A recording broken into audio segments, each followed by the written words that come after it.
Hey guys, आप सभी का बहुत बहुत स्वागत है मेरे यूट्यूब चैनल ज्ञान IQ पर। और आज एक नई सीरीज में स्टार्ट कर रही हूँ इंग्लिश ईडियम्स को लेकर। ठीक है, तो इंग्लिश के जो हम कह सकते हैं मुहावरे बोल सकते हैं, जैसे हिंदी में मुहावरे पढ़ते हैं वैसे ही इंग्लिश में होते हैं ईडियम्स। ठीक है, तो ईडियम्स जो होते हैं इंग्लिश के वो थोड़े से कंफ्यूजिंग होते हैं, थोड़े नहीं बहुत ज़्यादा भी कंफ्यूजिंग हो जाते हैं। ठीक है, तो हम इस पूरी सीरीज में कवर करेंगे पिछले पेपर्स में पूछे गए इंपॉर्टेंट ईडियम्स। ठीक है, वो भले ही KVS का एग्जाम हो, DSSB का हो या SSC का, सबसे ज़्यादा SSC में पूछे जाते हैं इंग्लिश के क्वेश्चंस। ठीक है, इंग्लिश के जो क्वेश्चंस होते हैं ईडियम्स हो गया जो भी होगा, तो SSC में पूरा सब्जेक्ट होता है इंग्लिश बेस्ड, तो इसलिए मैंने SSC से ज़्यादा क्वेश्चन उठाए हैं। ठीक है, और SSC के रिपीट होते हैं DSSB KVS में सब जगह पे। ठीक है, कुछ ऐसे बहुत इंपॉर्टेंट ईडियम्स होते हैं जो मतलब आपको रिपीटिशन मिलेंगे, और कुछ ऐसे ईडियम्स भी होते हैं जो मतलब कि बहुत एक्सपेक्टेड होते हैं, एग्जाम में आने लायक होते हैं। ठीक है, तो बेसिकली इस पूरी सीरीज में हम उन्हीं ईडियम्स को कवर करेंगे। एक सीरीज में मैं 12 ईडियम्स कवर करूंगी। ठीक है, और आपका ये टेस्ट भी समझ लीजिए। ठीक है,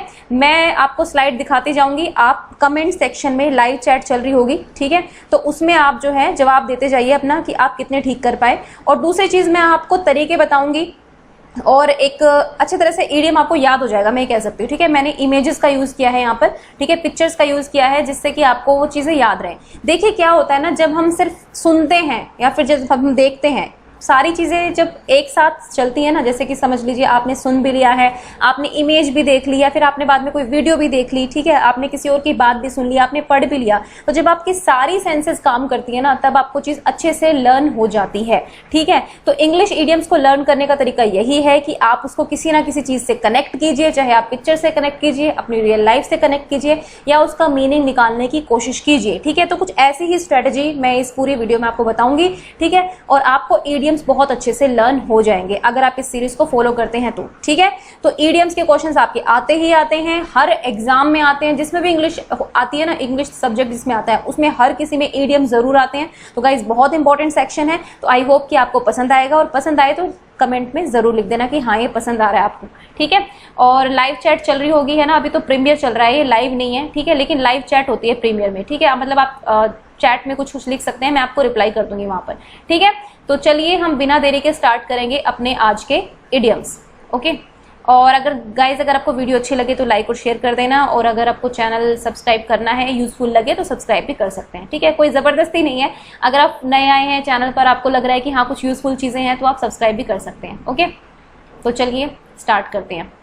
तो देखिए मैंने इमेजेस का यूज किया है। ठीक है, आप इन इमेजेस को देख के समझ सकते हैं, या फिर आप बिना इमेजेस को देख के समझना चाहते हैं, पढ़िए क्वेश्चन और लाइव चैट में आंसर कीजिए कि आपने कितना स्कोर किया और किस क्वेश्चन का क्या जवाब है। ठीक है, चलिए मैं डायरेक्शन थोड़ी सी समझा देती हूँ। डायरेक्शंस क्या है? In the following questions choose the alternative which best expresses the meaning of underlined idiom और फ्रेज। ठीक है, ईडियम या फिर फ्रेज का जो अंडरलाइंड है, देखिए अंडरलाइन मतलब ये ईडियम और फ्रेज है, ये सेंटेंस के साथ दिए हुए हैं। कई बार पेपर में आपको सेंटेंस के साथ मिलेंगी, कई बार अकेली मिलेंगी। सेंटेंस के साथ जब मिल जाती है तो थोड़ा सा मीनिंग निकालना आसान हो जाता है, क्योंकि सेंटेंस के कंटेक्स्ट में हम जाकर देख सकते हैं। ठीक है, लेकिन जब आपको ये अकेला मिलता है ईडियम, तब थोड़ा सा मुश्किल होता है मीनिंग निकालना। ठीक है, तो चलिए हम बिना देरी के स्टार्ट करते हैं। और गाइज आप लोग जो है कमेंट करते रहना नीचे। ठीक है, तो फर्स्ट है he usually goes to bed very early, मतलब वो ज्यादातर जो है अपने मतलब सो जाता है। Bed to go to bed का मतलब होता है बेसिकली आप अपने बेड पर जाकर सो जाते हैं। ठीक है, इस चीज से रिलेटेड होता है, तो वो मोस्टली जो है यूजुअली वो चला जाता है। ठीक है, मतलब जल्दी ही सो जाता है। And rises with the lark, और उठ जाता है विद द लार्क। अब देखिए यहाँ से मीनिंग क्या है भाई, जल्दी सो जाता है। ठीक है, तो मतलब जल्दी क्या करेगा, उठेगा ना जल्दी। देखिए जब हम लेट सोते हैं, अगर आप 12 बजे सो रहे हो, आप 1 बजे सो रहे हो, ठीक है, तो उसके बाद ऑब्वियस है कि आप 5 बजे नहीं उठ पाओगे। ठीक है, क्योंकि 1 से 5 के बीच में आपके सिर्फ कितने घंटे हुए, 4 ही घंटे हुए। ठीक है, तो इस तरह से आपको ज्यादा टाइम चाहिए सोने का, और कम से कम 6 से 7 घंटे की नींद तो आपको कंपलसरी है ना। तो यहाँ पे कह रहा है कि he usually goes to bed very early, वो यूजुअली मतलब सोने के लिए बहुत जल्दी चला जाता है। And rises with the lark, यहाँ पे राइजेस विद द लार्क का मतलब क्या होगा, यानी कि वेरी अर्ली। ठीक है, बहुत जल्दी उठ जाता है मतलब। ठीक है, राइजेस विद द लार्क मतलब इसका मतलब बेसिकली होता है कि जब सनराइज हो रहा है उसी टाइम पे आप उठ रहे हैं। जब सन उठ रहा है, भाई सन भी राइज हो रहा है, सनराइज बहुत सुबह सुबह हो जाता है, 5 बजे भी हो जाता है, 6 बजे भी हो जाता है, वो डिफरेंट प्लेस पर डिफरेंट होता है। ठीक है, तो इसके साथ ही आप उठ रहे हैं, मतलब आप अर्ली मॉर्निंग में उठ रहे हैं। ठीक है, तो इसका मतलब होगा वेरी अर्ली। ठीक है, या फिर अर्ली मॉर्निंग भी मिल सकता है आपको। ठीक है, या फिर ऐसे भी मिल सकता है कि मतलब अर्ली मॉर्निंग और वेकअप एट सनराइज, ये भी मिल सकता है आपको ऑप्शन में, ठीक है। तो इसका मतलब होगा बेसिकली वेरी अर्ली, ठीक है। अब देखिए इमेजेस आप और देख लीजिए ताकि आपको रट जाए। देखिए जो बर्ड्स होते हैं वो बहुत जल्दी उठ जाते हैं, आपको पता है कि सुबह चिड़ियों की चहचहाहट से हम लोग उठ जाते हैं, तो इससे रिलेट कर दीजिए, ठीक है। और लार्क एक पक्षी होता है, ठीक है, इसको भारद्वाज पक्षी या भरत पक्षी भी कुछ बोलते हैं, ठीक है। तो ये लार्क जो पक्षी होता है, राइजेस विद द लार्क, मतलब पक्षियों के साथ ही आप उठ जाएं, ठीक है, ये इसका मतलब होगा। तो पक्षी से कनेक्ट कर लीजिए इसको, ठीक है। तो इसका मतलब होगा he usually goes to bed very early and rises with the lark, मतलब बहुत जल्दी उठ जाता है, या फिर राइजेस एट सनराइज, ठीक है। तो ये भी हो सकता है वेक अप एट सनराइज, ठीक है, ये बोल सकते हैं वेक अप एट सनराइज, ठीक है, ये भी हो सकता है इसका, ओके।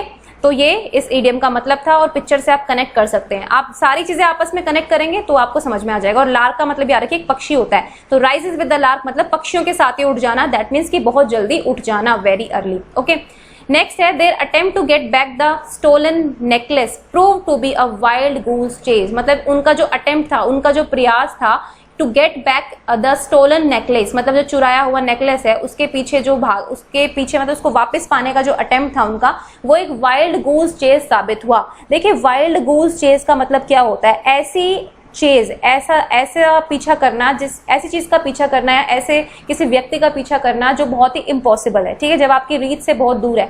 आप सपोज पैदल हैं और एक बंदा बाइक पे भाग रहा है, ठीक है, तो आपके लिए बहुत अनरियलिस्टिक है उसको पकड़ना, ठीक है। अब भाई वो बाइक से गिर जाए तो अलग बात है, ठीक है, लेकिन अगर आप ऐसे नॉर्मल सिचुएशन आप भाग रहे हैं और मतलब वो आपको क्या बोलते हैं बाइक पे है, तो आप उसको नहीं पकड़ पाएंगे, ठीक है। ये अनरियलिस्टिक चीज है, मतलब ये ऐसा नहीं हो सकता है कि बाइक सवार और भागने वाले के बीच में रेस हम नहीं लगा सकते हैं, ठीक है। उसकी स्पीड जो है 120 किलोमीटर पर आवर तक जा सकती है, लेकिन इंसान की इतनी नहीं जा सकती ना, ठीक है। तो ये मतलब है, मतलब वाइल्ड गूस चेज का मतलब होता है ऐसा व्यर्थ प्रयास, एक तरह से कह सकते हैं, जिसको करने का कोई फायदा नहीं होता है, ठीक है। तो आप देखिए यहाँ पे वाइल्ड गूज एक तरह का, मतलब मैं हंस कहूंगी, ठीक है, जंगली हंस जो होता है उसका पीछा कर रहे हो आप भले ही, लेकिन कभी वो उड़ जाएगा, कभी पानी में चला जाएगा, तो मतलब आप पकड़ नहीं पाओगे उसको, ठीक है। तो इसका मतलब क्या होगा, wise decision, timely action, useless search और डिलेड एक्शन, ठीक है। तो इसका सही ऑप्शन होगा ऑप्शन सी, यानी कि यूजलेस। यूजलेस मतलब व्यर्थ तरह का सर्च करना, व्यर्थ तरह का पीछा करना, ठीक है, व्यर्थ है ये सब आपके लिए, मतलब ऐसी चीज का, ऐसे किसी इंसान का पीछा करना जो मतलब फायदा नहीं है, जिसको आप पकड़ ही नहीं सकते, ठीक है। तो इसका मतलब होगा वाइल्ड गूस चेज का मतलब होता है व्यर्थ प्रयास करना, ठीक है, याद रखना। चेज मतलब पीछा और वाइल्ड गूस से लगा लो मतलब व्यर्थ, मतलब यूजलेस एकदम, ठीक है। तो इससे ये मीनिंग लगा लेना, ठीक है। तो अब आई होप कि आपको ये याद रहेगा। और नीचे आप लोग लाइव चैट में जो है रिप्लाई करते जाना किस क्वेश्चन का क्या आंसर है, ठीक है। आपके सामने स्क्रीन पर है ये, इतना जल्दी तो मैं बोल भी नहीं रही हूँ, मतलब आपके सामने ऑप्शन है, जब तक मैं ऐसी बातें कर रही हूँ तब तक आप ऑप्शन देखकर फटाफट नीचे लिख सकते हैं। डायरेक्शन सब में सेम ही है, ठीक है, अंडरलाइन जो है वो ईडियम है। तो थर्ड क्वेश्चन है at his wits end he turn to his old trade, ठीक है, at his wits end he turn to his old trade, ठीक है। अब देखिए इसका मतलब क्या होगा, at his wits end, wit क्या होती है आपकी समझ, ठीक है, एट हिज विट्स एंड मतलब आपकी समझ का जो है वो अंत हो गया है अब, ठीक है, अब आपके समझ से परे है जो भी है, ठीक है। मतलब विट्स एंड का मतलब यहाँ पे होगा आपकी, मतलब मेरा है ये तरीका, आपका कुछ और भी हो सकता है, ठीक है, मैं ये आपको समझाने के लिए बोल रही हूँ। एट हिज विट्स एंड, यहाँ पे एट हिज की जगह आपको अगर खाली मुहावरा आएगा वंस विट्स एंड आएगा, ठीक है। यहाँ पे तो हिज किसी के बारे में बात हो रही है ना, तो उसके लिए हिज यूज हुआ है, लेकिन अगर खाली मुहावरा आएगा तो एट वंस विट एंड आएगा, ठीक है। At his wits end he turn to his old trade, भाई उसकी समझ से बाहर थी वो चीज, ठीक है, इसीलिए उसने अपने पुराने ट्रेड, जो पुराना व्यापार था उसी की तरफ मुंह मोड़ लिया, मतलब उसकी तरफ ही वो मुड़ गए हैं, फिर वही करना स्टार्ट कर दिया है फिर से, ठीक है। मतलब after careful thinking, overjoyed, not knowing what to do और कॉन्फिडेंटली, ठीक है। तो इसका आंसर क्या होगा आप लोग मुझे कमेंट सेक्शन में बता दो। इस पिक्चर को देखकर आपको समझ में आ रहा होगा, देखिए आंखें घुमा लिया, मतलब समझ में ही नहीं आ रहा है क्या करना है, ठीक है। सपोज एक बिजनेस स्टार्ट किया था, ठीक है, सपोज एक बिजनेस स्टार्ट किया, अब उस बिजनेस में यही नहीं समझ में आ रहा कैसे करना है, सब उल्टा पुल्टा हो रहा है, समझ इतनी है नहीं, ठीक है। तो भैया छोड़ो, हम वापस चलते हैं अपने ओल्ड ट्रेड के ऊपर, ठीक है। तो मतलब उसको कुछ नहीं समझ में आया, third is the right option, third का सी होगा, यानी कि not knowing what to do, ठीक है, कुछ नहीं पता कि क्या होना है क्या नहीं होना है, ठीक है, समझ से बाहर है, मतलब विट्स एंड हो चुका है, मतलब समझ का अब अंत हो चुका है, अब चीजें जो है समझ के परे जा चुकी हैं, ठीक है। तो इसको हम बोलेंगे एट हिज विट्स एंड, मतलब not knowing what to do, मतलब समझ के परे, कुछ ना जानना कि क्या करना है क्या होना है कैसे होगा, कुछ समझ में ना आए जब, ठीक है। तो ये पिक्चर आप देखकर पता लगा सकते हैं। ओके, तो आई होप कि आप लोगों ने ज्यादातर लोगों ने आंसर सही किया होगा इसका भी, ठीक है। नेक्स्ट देखते हैं भाई। तो नेक्स्ट है आपका When it comes to dancing, जब भी डांसिंग की बात आती है, he is all thumbs। अब ये पूरा सेंटेंस ही कंफ्यूजिंग है, ठीक है, मैं बताती हूँ क्यों कंफ्यूजिंग है। देखिए, अगर आपको नहीं पता है all thumbs का क्या होगा, ठीक है, तो आपके लिए क्या होगा, जब भाई डांसिंग की बात आती है तो he is all thumbs, तो अब he is all thumbs का मतलब क्या हो सकता है भाई, जब भी डांस की बात आती है वो बहुत अच्छा डांस करता है या डांस करती है, या फिर जब भी डांस की बात आती है ना तो बहुत अच्छा डांस करती है, ठीक है, ऐसा मतलब हो सकता है, या फिर बहुत खराब भी हो सकता है, हमें क्या पता ना, जब डांसिंग की बात आती है हमें सिर्फ यही पता है, कंडीशनल सेंटेंस है, ठीक है। अब इस पिक्चर को देख के आपको क्या समझ में आ रहा है, ठीक है, इस पिक्चर को ध्यान से देखिए भाई, इसको मछली का कांटा पकड़ा हुआ है इसने हाथ में, पकड़नी थी मछली लेकिन अपने आप को ही पकड़ लिया, ठीक है। इसका मतलब क्या होगा, इसका मतलब सीधे और सिंपल भाषा में कहूं तो होगा क्लमजी। क्लमजी मतलब अटपटा भद्दा कह सकते हैं, अटपटा कह सकते हैं, जो मतलब बड़ा अजीब सी चीज हो, ठीक है, उसको हम बोलते हैं क्लमजी, ठीक है। मतलब देखिए, इसको पकड़ना था मछली को लेकिन अपने आप को ही पकड़ लिया, मतलब कुछ अटपटा काम कर रहे हो आप, ठीक है। मतलब जब डांसिंग की बात आती है ही इज ऑल थम्स, तो बिल्कुल ही एकदम मतलब नौ सिखिया है, मतलब कुछ नहीं आता, ठीक है। मतलब जब भी डांसिंग की बात आती है, ऑल थम्स का मतलब होता है क्लमजी चीजें करना, ठीक है, मतलब अटपटी चीजें, अजीब सी चीजें, ठीक है, जो बहुत देखने में बड़ी ही भद्दी सी लगे, अजीब लगे, मतलब गंदे वे में अजीब लगे, ठीक है। तो इसका मतलब होता है ऑल थम्स। वैसे तो ऑल थम्स का मतलब क्या होता है, थम्स का मतलब होता है अंगूठा, मतलब मैं अगर कहूं तो ऑल थम्स का आप यहाँ पे लगा लो कि सारे अंगूठे आपके हाथ में, अगर आपके हाथ में सारे अंगूठे हो जाएंगे तो आपको चीज भद्दी नहीं लगेगी भाई। हमारे हाथ में जो है अभी फिलहाल एक अंगूठा है, सॉरी ड्राइंग थोड़ी सी गंदी है, ठीक है, और बाकी हमारी उंगलियां हैं, ठीक है, ये हम सबको पता है, ये हमारा हैंड समझ लीजिए। तो अगर ये सारे ही अंगूठे हो जाएंगे तो बड़ा भद्दा नहीं लगेगा, बड़ा गंदा नहीं लगेगा। तो ऑल थम्स मतलब सारे हाथ में मतलब पूरे हाथ में अंगूठे अंगूठे हो जाना, तो ये बहुत ही क्लमजी होता है, भद्दा होता है, ठीक है। और कुछ इस पिक्चर से लगा लो। तो मैंने आपको ऑल थम्स का मीनिंग भी समझा दिया है, ठीक है, कि ऑल थम्स मुहावरे में क्यों ये क्लमजी आया है, ठीक है, और मैंने आपको पिक्चर भी दिखा दी है। तो आई होप कि आपको अब समझ में आ गया होगा, ठीक है। तो ऑल थम्स का मतलब होता है क्लमजी, ठीक है। नेक्स्ट देखते हैं। तो फिफ्थ क्वेश्चन का आंसर कीजिए फटाफट, ठीक है, पढ़िए इसको और इसका आंसर कीजिए लाइव चैट में। Okay, the day the new product was launch, जिस दिन वो नया प्रोडक्ट जो है लॉन्च हुआ, कोई भी प्रोडक्ट हो सकता है, ठीक है, भले ही वो मोबाइल फोन हो सकता है, या फिर वो आपका एक किस्म का चावल हो सकता है, राइस हो सकता है, खाने का सामान हो सकता है, बिस्किट हो सकता है, ठीक है, कुछ भी हो सकता है, कोई भी नया प्रोडक्ट लॉन्च हुआ है। People made a bee line to purchase it, तो लोगों ने एक बी लाइन बना ली बिल्कुल उसको खरीदने के लिए, ठीक है, बना ली, ठीक है। तो अब यहाँ पे मेड अ बी लाइन, या फिर अगर इंग्लिश में वैसे बोले तो ये इडियम है मेक अ बी लाइन, ठीक है, मेक अ बी लाइन। तो इसका मतलब क्या होता है ये बताना है आपको। तो पहला है were doubtful, rushed, refuse, went online, ठीक है। तो अब क्या होगा इसका मतलब, देखिए इसका सही ऑप्शन क्या होगा, मैं पहले आपको इसका मतलब बता देती हूँ। बी लाइन का मतलब होता है कि डायरेक्टली उस चीज की तरफ चले जाना, ठीक है, जो एकदम से आई है, मतलब डायरेक्टली बस उस चीज की तरफ चले जाओ, यानी कि गो स्ट्रेट टू एकदम से बोल सकते हैं, ठीक है, उसको हम बोलते हैं बी लाइन, ठीक है।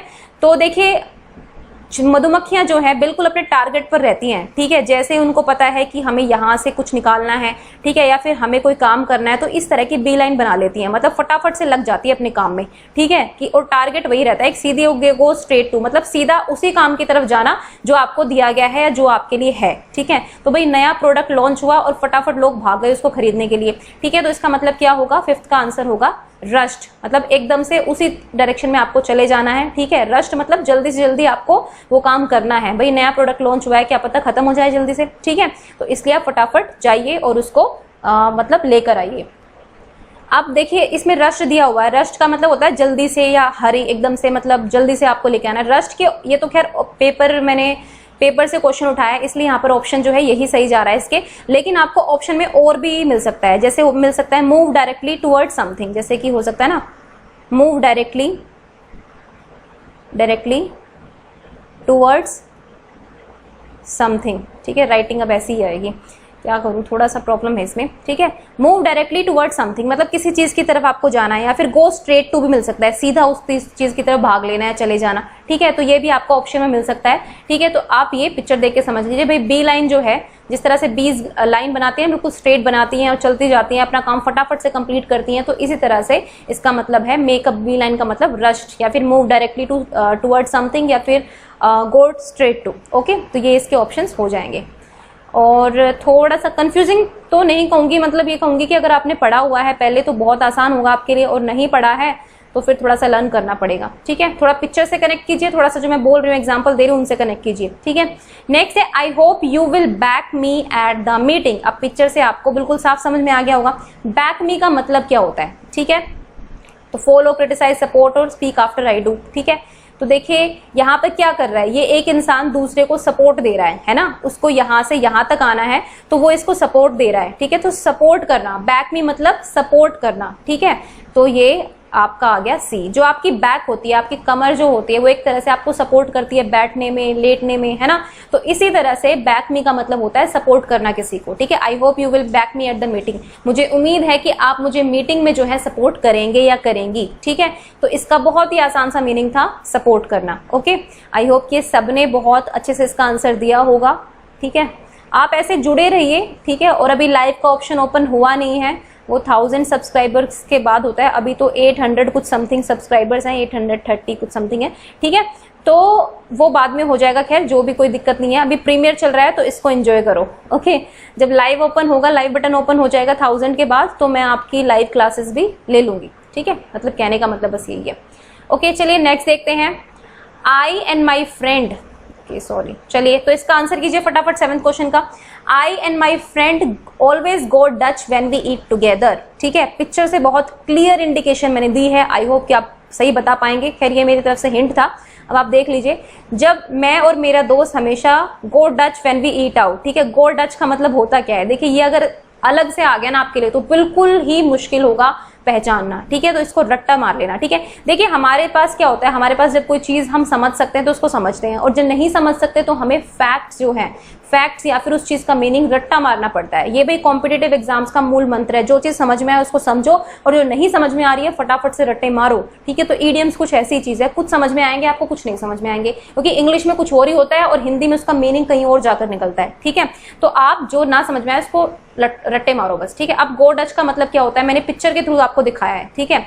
देखिए यहाँ पर है व्हेन वी ईट आउट, जब हम बाहर खाने के लिए जाते हैं तो मैं और मेरा फ्रेंड ऑलवेज गो डच, तो इसका मतलब क्या होगा, ठीक है। पे फॉर ईच अदर्स मील, एक दूसरे के मील का मतलब पे करते हैं। Go together, divide the cost, मतलब बांट लेते हैं। और ड्राइव टुगेदर, तो हम क्या करते हैं, देखिए ईटिंग की बात है तो ड्राइव का तो कुछ मतलब होगा नहीं, ठीक है। तो अब बताइए इसका आंसर क्या होगा। इसका जो करेक्ट ऑप्शन होगा वो होगा सी। देखिए अब क्या कर रहे हैं ये लोग पिक्चर में, भाई ये अपने पैसे पे कर रही हैं और ये अपने पैसे पे कर रहे हैं। सपोज इन्होंने 200 रुपए का खाना खाया, ठीक है। तो 100 रुपीज के लिए इन्होंने पर्स निकाल लिया, 100 रुपीज के लिए इन्होंने पर्स निकाल लिया, मतलब अपना कॉस्ट बराबर कर रहे हैं, ठीक है। जब देखिए हम अपने फ्रेंड्स के साथ जाते हैं, भाई एक तो होता है खास फ्रेंड्स, बहुत ही खास होते हैं, तो हम कई बार नहीं ना पैसे लेते हैं और ना देते हैं कि भाई ठीक है तूने ट्रीट दे दी, मैंने treat they the, it's okay, हो गया। लेकिन जब हम मान लीजिए ऑफिशियल ऐसे, हम स्कूल में पार्टी होती रहती है हमारे स्कूल्स वगैरह में, ठीक है। तो मान लीजिए अगर हमारे पूरा प्राइमरी का ग्रुप जा रहा है या फिर कोई भी टीचर्स जा रहे हैं 5-7, ठीक है। तो हम सब बाहर जाते हैं किसी अच्छे से रेस्टोरेंट में, ठीक है। तो हम ये थोड़ी कहेंगे कि एक ही बंदा सारा पे करेगा, ऑब्वियसली हम डिवाइड करेंगे ना। तो यही है गो डच का मतलब, ठीक है। गो डच का मतलब होता है आपको जो भी आप खा रहे हैं या पी रहे हैं उसका आप पैसा डिवाइड कर लीजिए, मतलब अपने मील के लिए खुद पे करना एक तरह से, ठीक है। सो डिवाइड द कॉस्ट, मतलब एक तरह से जो आपका जो भी कॉस्ट आया है उसको डिवाइड कर लेना, ओके। या फिर अपने मील के लिए अपना खुद पैसा देना, ठीक है, ये भी बोल सकते हैं। तो ऑप्शन सी जो है इसका करेक्ट ऑप्शन होगा। नेक्स्ट क्वेश्चन भी बड़ा आसान है मेरे हिसाब से, पिक्चर से बहुत क्लियरली विजिबल है कि क्या मतलब होगा। A close fisted man doesn't know the significance of human life, ठीक है। जो एक क्लोज फिस्टेड आदमी होता है उसको नहीं पता होता कि मानव जीवन की क्या इंपॉर्टेंस है, क्या उसका महत्व है, उसको नहीं पता होता है, ठीक है। तो क्या होगा, क्लोज फिस्टेड मैन यहाँ पर क्या है, पुअर मैन। भाई गरीब आदमी को क्या पता नहीं होगा, गरीब आदमी को सबसे ज्यादा पता होता है ह्यूमन लाइफ का, ठीक है। All in ill mannered man, miser और अ रिच मैन, ठीक है, ये हमें बताना है। तो यहाँ पर क्या होगा, देखिए इल मैनर्ड मैन, ठीक है, मैनर आपके हो सकते हैं गलत हैं, ठीक है, आप किसी को ट्रीट ढंग से नहीं कर सकते हैं मैनर, लेकिन इसका मतलब ये नहीं है कि आपको ह्यूमन लाइफ का पता नहीं होगा, ठीक है। और माइजर और रिच मैन है, देखिए रिच मैन यहाँ पर नहीं होगा, ठीक है। अब देखिए मैं आपको मतलब बता देती हूँ, क्लोज फिस्टेड मैन का मतलब होता है कंजूस आदमी, ठीक है, कंजूस आदमी जो कम खर्चा करे। अब भाई जो सिर्फ पैसे को ही देखे हर बार, ये ना देखे कि फैमिली में जरूरत है तो नहीं है, अगर कोई बीमार हो गया तो कहता है कि नहीं अपने आप ठीक हो जाओगे, आप पैसा वेस्ट नहीं करना चाहते, आप अपना पैसा बिल्कुल देना नहीं चाहते। सपोज अभी यहाँ पे तो कुछ ये लेडी मांग रही है इनसे, ठीक है, लेकिन ये अपने पैसे दबोच के बैठे हैं कि नहीं मैं नहीं दूंगा। अब इनको मे भी जरूरत किस तरह की होगी हम नहीं बता सकते, पर मैं वैसे आपको समझाने के लिए बता रही हूँ। क्लोज फिस्टेड मैन मतलब जिसको सिर्फ पैसों की कदर है, ह्यूमन लाइफ की कदर नहीं है, ठीक है। मान लीजिए किसी के घर में कोई बीमार हो गया और उस घर का जो भी मुखिया है जो कमा रहा है पैसा, वो लेडी भी हो सकती है वो जेंट्स भी हो सकता है, ठीक है, तो उसने पैसा देने से मना कर दिया कि नहीं आप 2 दिन वेट करो, क्या पता आप अपने आप ठीक हो जाओ, तो आप यहाँ पे ह्यूमन लाइफ की वैल्यू नहीं कर रहे हो, बस आप पैसे की वैल्यू कर रहे हो, ठीक है। तो इसका मतलब क्या होगा, एक माइजर। अब माइजर का मतलब क्या होता है, माइजर मतलब होता है कंजूस, ठीक है। तो एक कंजूस आदमी को जो है नहीं पता होती है इंपॉर्टेंस एक ह्यूमन लाइफ की, ठीक है। तो 8th का भी आपका ऑप्शन क्या होगा, सी, ठीक है। तो सी ऑप्शन आपको काफी मिल गए हैं, ठीक है, वो मैं इतना ध्यान नहीं रखती जब ऑप्शन देती हूँ। कई बार क्वेश्चन पेपर में क्या होता है कि सारे ए ऑप्शन आ जाते हैं, 4-5 क्वेश्चन, कई बार सी ऑप्शन आता है, तो ये थोड़े तुक्के मत बढ़ाना कि सी ए आ रहा है तो अब ए आंसर होगा, सी आ रहा है तो सी आंसर होगा, ऐसे मत करना, ठीक है, ये तो फिर कोइंसिडेंटली हो जाता है, ठीक है। तो ए माइजर यानी कि कंजूस आदमी। क्लोज फिस्टेड मैन भाई बहुत कंजूस आदमी है, बिल्कुल मतलब हाथ बंद करके खर्चा कर रहा है, ठीक है, खुले हाथ से खर्चा नहीं कर रहा है। ओके, आई होप कि आपको समझ में आ गया होगा ये भी, ठीक है, और जवाब भी दे दिया होगा पिक्चर के थ्रू। पिक्चर के थ्रू थोड़ा सा इजी हो जाता है ना, थोड़ा सा लर्न करना भी इजी रहता है आपको। देखिए जब आप देखते हैं, सुनते हैं और पढ़ते हैं तो तीनों चीजें लगातार चल रही हैं तो आपको ज्यादा अच्छे से याद होगा, ठीक है। अब देखिए अगला है आपके सामने, he is as daft as a brush, don't believe a word of what he says. तो क्वेश्चन का आंसर दो फटाफट से 9th का, ठीक है, मैं हिंदी में बताती हूँ। He is as daft as a brush, वो ऐसा ही डाफ्ट है जैसे कि ब्रश होती है। Don't believe a word of what he says, तो उसका बिलीव मत करना बिल्कुल भी, जो भी वो कहता है ना उसका कोई बिलीव नहीं करना है, ठीक है। तो ये क्या होता है, लायर होता है, आप लोग मोस्टली इस लायर पर जाएंगे, ठीक है। हाँ भी ब्रश ये उतना है तो उसका बिलीव नहीं करना है तो इसका मतलब झूठा है, ठीक है। लेकिन ये आपका ऑप्शन जो है वो नहीं होगा, ठीक है, ये बिल्कुल ऑप्शन नहीं होगा, ये बिल्कुल गलत हो जाएगा। अब देखिए यहाँ पे मैंने कुछ अजीब सी पिक्चर बनाई हुई है, मतलब लगाई है, कॉपी पेस्ट ही किया है वैसे तो, ठीक है, देख लो क्या है इस पिक्चर में, ठीक है। बहुत अजीब सी हरकतें नहीं दिख रही हैं आपको कि बड़ा ही अजीब मैटर है। यहाँ से ये सामान निकल रहा है, दरवाजा बंद करने की कोशिश की जा रही है, मतलब मेरे को तो यही लगा इसमें, ठीक है।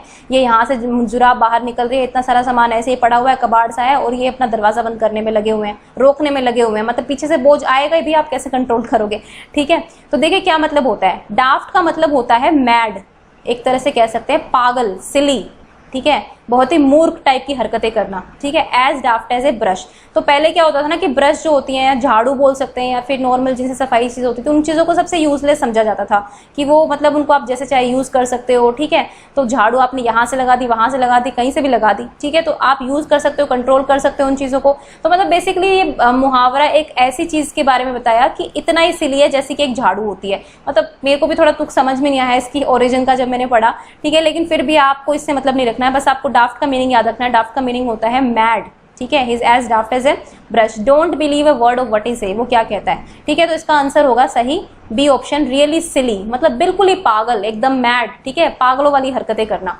वेरी फनी नहीं हो सकता, फनी तो मजाकिया होता है ना, मजाकिया नहीं होगा यहाँ पर। अनरिलायबल, जब देखिए मजाकिया और सिली में क्या डिफरेंस है, जब आप सिली हरकतें करते हो ना तो आप अपने आप को नुकसान भी पहुंचा सकते हो, ठीक है, आपकी गलती की वजह से किसी और को भी नुकसान पहुंच सकता है। लेकिन मजाकिया फनी होना मतलब आप एक अच्छे वे में कोई अच्छी चीज कर रहे हो, किसी को हंसाने के लिए या फिर किसी के अच्छे के लिए, ठीक है। अनरिलायबल मतलब जिस पर रिलायबल ना हो सको, जिस पर भरोसा ना कर सको, तो ये भी नहीं होगा, ठीक है। तो इसका सही ऑप्शन होगा ऑप्शन 9, ठीक है। तो पिक्चर देख लेना और डाफ्ट का मतलब समझ लेना और अब इडियम को रट लेना। नेक्स्ट है I shall always remember my alma mater, ठीक है। ये मैटर की स्पेलिंग थोड़ी सी गलत हो गई है, I am really sorry for this is, हाँ ठीक है, गलत नहीं है, सही है। एल्मा मैटर, ठीक है। एल्मा मैटर का मतलब क्या होता है ये मैं आपको बता देती हूँ। एल्मा मैटर विद ग्रैटिट्यूड, ठीक है। तो मतलब इसका है, पर मतलब अभी नहीं बताऊंगी, पहले आप कमेंट करो, ठीक है। आप लाइव चैट में बताओ कि 10th का आंसर क्या होगा, ठीक है। वैसे यहाँ से आप क्लियर हो रहा होगा, ठीक है। तो देखिए, teacher who inspired us, mother's loving care, kindergarten, days institution where I got education. तो अल्मा मैटर जो है ना बहुत बार आया एग्जाम में, हर मतलब मैंने देखा ही है हर तीसरे चौथे पेपर में मिल जाता है अल्मा मैटर। तो इसका मतलब होता है ऐसा कोई इंस्टीट्यूशन, ऐसा कॉलेज, ऐसा स्कूल जहां पर आपने पढ़ाई की है, या फिर आप कह सकते हो आपका ओल्ड स्कूल, ठीक है, आपका पुराना स्कूल, आपकी ओल्ड यूनिवर्सिटी, ठीक है, या फिर कॉलेज भी बोल सकते हैं, ठीक है। तो कोई भी आपका पुराना स्कूल, यूनिवर्सिटी या कॉलेज है जहां पर आपने पढ़ाई की है, जहां पर आपने शिक्षा ली है और जिसके प्रति आप थैंकफुल है। ग्रेटिट्यूड का मतलब होता है कृतज्ञ होना, कृतज्ञ होना, ठीक है। कृतज्ञ में आप हो सकते हैं थैंकफुल होना, मतलब एक तरह से धन्यवाद करते हैं आप जिस चीज का। तो इसमें कहा गया I shall always remember my alma mater with gratitude. मैं हमेशा अपने जो पुराने स्कूल को जो है हमेशा याद करूंगा, याद करूंगी, बहुत ही कृतज्ञता के साथ याद करूंगा, याद करूंगी, ठीक है। तो इसका मतलब क्या होगा, सीधे सीधे institution where I got education. तो आप ये पिक्चर ध्यान में रखना हमेशा, ठीक है। अल्मा मैटर का मतलब होता है जहां पर आपने एजुकेशन प्राप्त की है, ठीक है। वो आपका स्कूल भी हो सकता है, आपका कॉलेज, आपकी यूनिवर्सिटी, तो ये कोई भी इंस्टीट्यूशन। यहाँ पे आपको ओल्ड स्कूल भी ऑप्शन में मिल सकता है, ठीक है। ओल्ड कॉलेज भी आपको उसमें मिल सकता है, ऑप्शन में भी ऐसे मिल सकता है कि the place where you get the education, the place where you got the education, ऐसा भी मिल सकता है, ठीक है। तो ये चीजें आपको याद रखनी है। नेक्स्ट है, इसकी मैंने पिक्चर जानबूझकर नहीं दी क्योंकि आसान लगा मुझे। आप बताइए, unless you make amends for the loss nobody is prepared to excuse you. Okay, चलिए इसका फटाफट आंसर कीजिए 11th का, ठीक है। क्या आंसर होगा, फटाफट इसका आंसर बताओ, ठीक है। तो पढ़ना तो आए, क्या होगा आपका, पढ़ लिया है। तो कन्फेस, कंपनसेट, इंप्रूव और पे डेट, ठीक है। डेट बोलते हैं इसको, डेप्ट नहीं बोलेंगे, डेट बोलेंगे, बी इज साइलेंट, ठीक है। तो अनलेस यू मेक अमेंड्स, देखिए आपने अमेंडमेंट एक्ट्स पढ़े हैं, ठीक है, सबने पढ़े हैं अमेंडमेंट एक्ट। तो अमेंडमेंट एक्ट का मतलब क्या होता है, ठीक है। अमेंडमेंट का मतलब होता है संशोधन करना। संशोधन सुना है ना आपने, संशोधन बिल पास हुआ है, ठीक है। तो ये संशोधन बिल जो मैं आपको रिलेट कर रही हूँ बस गवर्नमेंट से। तो अमेंड आप क्यों करते हैं, क्योंकि आपकी पहली चीज में कुछ कमी हो जाती है ना, तो आप अमेंड करते हैं, आप सुधार करना चाहते हैं, इसलिए आप संशोधन करते हैं, ठीक है। तो मेक अमेंड्स का मतलब क्या होगा, मतलब आपने पहले कुछ गलत किया है या फिर पहले कुछ कमी रह गई है, उसको आप सुधार कर रहे हैं, ठीक है, उसकी भरपाई कर रहे हैं एक तरह से। तो इसका सही ऑप्शन क्या होगा, option B, unless you make amends for the loss. जब तक कि तुम जो लॉस हुआ है उसके लिए अमेंडमेंट नहीं करोगे तब तक कोई भी तुम्हें एक्सक्यूज नहीं करेगा, ठीक है, कोई भी तुम्हें माफ नहीं करेगा। Nobody is prepared to excuse, कोई भी तैयार नहीं है तुम्हें माफ करने के लिए, तुम्हें मतलब एक्सक्यूज देने के लिए, ठीक है। तो इसका मतलब क्या हो गया, अमेंड का मतलब होता है कंपेंसेट करना, ठीक है। अब ये किसी कमी की वजह से भी हो सकता है, आपसे कोई कमी रह गई हो या फिर आपने कुछ गलती कर दी हो, उसके लिए भी हो सकता है, ठीक है। तो अमेंडमेंट एक्ट याद रखना, संशोधन याद रखना, बस इसका मतलब होगा सीधे कंपेंसेट। इंप्रूव नहीं होगा, ठीक है, और पे डेट भी नहीं होगा और कन्फेस भी नहीं होगा, ठीक है। कंपेंसेट का मतलब होता है भरपाई करना एक तरह से, ओके। तो आई होप कि क्लियर हो गया होगा। अब चलते हैं लास्ट पर, ठीक है, बहुत ही आसान है idiom. Amit said to Rekha, don't make a mountain out of a molehill, ठीक है। तो भाई देखिए, एक मॉल बहुत ही छोटा सा जानवर होता है, इसका एग्जैक्ट हिंदी में क्या मतलब नहीं है। ये देखिए, ये मॉल है, ये मॉल ही है, ठीक है। क्या बोलेंगे इसको, मॉल को, मुझे एग्जैक्ट वर्ड याद नहीं आ रहा, मॉल को बोलते क्या है, नेवला बोलते हैं आई थिंक, मतलब श्योर नहीं हूँ, शायद कुछ उस जैसा ही कुछ जानवर होता है, ठीक है। तो मॉल, तो ये जो मॉल्स होते हैं ये क्या बना देते हैं, छोटे छोटे छेद कर देते हैं, ठीक है, इस तरह का छेद हो जाता है, ठीक है। तो ये छोटा सा, ये भाई पहाड़ जितना तो नहीं है। तो इसका मतलब क्या हुआ, don't make a mountain out of a hill. तो ये कहते हैं ना हिंदी में, राई का पहाड़ मत बनाओ, राई का पहाड़ मत बनाओ, ठीक है, वो वाली बात हो गई यहाँ पे, ठीक है। तो ये इंग्लिश वाला वर्जन है उसका। तो राई क्या होती है, मतलब मेरे लिए तो ये तिल का जो छोटा छोटा दाना होता है ना, राई बनती है, जो मतलब मस्टर्ड का प्लांट होता है, सरसों का जो प्लांट होता है उसमें थोड़ा दाना निकलता है ब्लैक ब्लैक सा, वो राई होती है। तो राई तो बहुत छोटी होती है ना, अब आप उस राई की बात को आप पहाड़ बना रहे हो, मतलब छोटी सी बात का आप बतंगड़ बना रहे हो, ठीक है। किसी ने आपको थोड़ा सा कुछ कह दिया, आपने कह दिया नहीं उसने तो मेरे को ऐसे बोला, इतने गंदे तरीके से बोला, उसने ये भी कहा, उसने वो भी कहा, मतलब आप राई का पहाड़ बना रहे हो। सपोज आपको किसी ने डांट दिया स्कूल में, ठीक है, बच्चों की मान लीजिए, बच्चों को किसी ने स्कूल में डांट दिया, वो घर जाकर मम्मी को कहते हैं कि नहीं ऐसे ऐसे हुआ मेरे साथ, उन्होंने तो इतना टॉर्चर किया, ये किया, तो वो एक तरह की राई का पहाड़ बनाना हो गया, ठीक है। तो इसका मतलब है don't make a mountain out of a hill. Amit ने रेखा से कहा कि तुम राई का पहाड़ मत बनाओ भाई, या फिर मॉल हिल, यहाँ पे इंग्लिश में मॉल हिल यूज होता है क्योंकि मॉल हिल ऐसा होता है और आप पहाड़ बना रहे हो उस चीज का, ठीक है, मतलब छोटी सी बात को आप बहुत बड़ा चढ़ाकर बोल रहे हो, ठीक है। तो इसका ऑप्शन आपको पता ही चली गया होगा अब देखने के बाद, ठीक है। Starting looking for mall hills the mountains नहीं हो सकता। अटेम्प्ट एन इम्पॉसिबल टास्क, तो ऐसे टास्क को करना जो कि हो ही नहीं सकता। उसके बाद है क्रिएट प्रॉब्लम्स, यानी कि प्रॉब्लम्स क्रिएट करना। और नेक्स्ट है एग्जैजरेट, ठीक है, एग्जैजरेट ए माइनर प्रॉब्लम, मतलब एक छोटी सी बात को आप बढ़ा चढ़ा कर बोल रहे हो, ठीक है। तो इसका सही ऑप्शन क्या होगा, ऑप्शन डी, ठीक है। तो आज के ये 12 मुहावरे ये थे, ठीक है। आज की वीडियो का हम दी एंड करते हैं, मतलब पढ़ाई का, ठीक है।